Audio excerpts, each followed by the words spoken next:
So this is your first time racing on the East Coast. What are your thoughts so far? Yeah, it's fantastic out here. I was really excited to get to the Ottawa area because my brother and his family lives there, so it was fun to visit with them.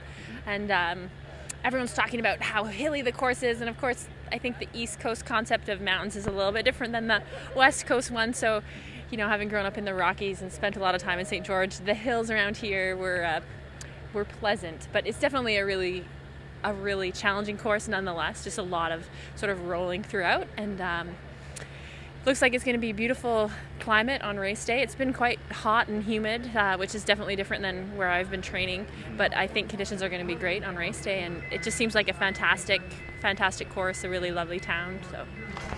Your former Ironman St. George Women's Champion, Trevor Wurtele!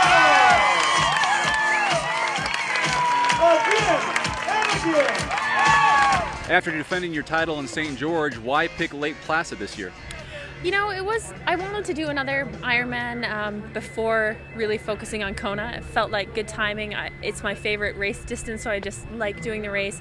And Placid is one of those sort of iconic, you know, it's one of the oldest races in North America. And I just thought the course would suit me, so I wanted to come out and do it. Now, you're hands down one of the favorites for this race. Do you feel that kind of pressure?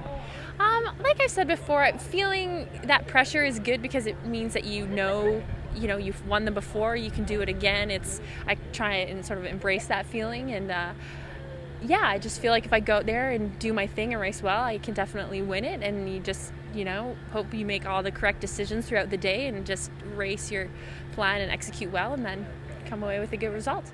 How's your fitness level after St. George? I know you did Boise, so you went down to a 70.3. Is this your first race since Boise? Yeah, it's my first race since Boise. Boise was a little soon after Ironman St. George, so I wasn't sure how the legs would be, but I had a great race there. I was really happy with. I did have, you know, a strong run split, so I had, you know, was able to get the speed up, and I've just had an excellent training block since St. George, so I'm feeling really sort of fitter than I ever have been, and hopefully we can, after a bit of a break after this one, just keep it rolling to Kona.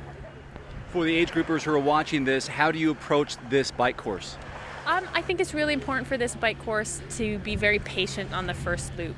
The adrenaline is going when you get started, and for the first climbs you just sort of feel like a rock star and can very easily ride a little bit too hard, you know, so it's just a matter of being patient, riding maybe a gear easier than you feel you should, and then really try and save it so you can ride strong the second loop and then have a good run. Okay. So what's Trevor doing right now? Trevor is training hard in the Okanagan Valley in British Columbia for Ironman Canada, so he's not here and I miss him, but he's got to do, you know, his own training, and it was just a bit far to travel and everything, so he's going to be, you know, annoyed probably trying to follow everything online, but I'm sure he probably has like a 5-hour ride on top of the day I'm racing, so he'll just see the results when he gets home. Good luck, Heather. Yeah, thanks so much.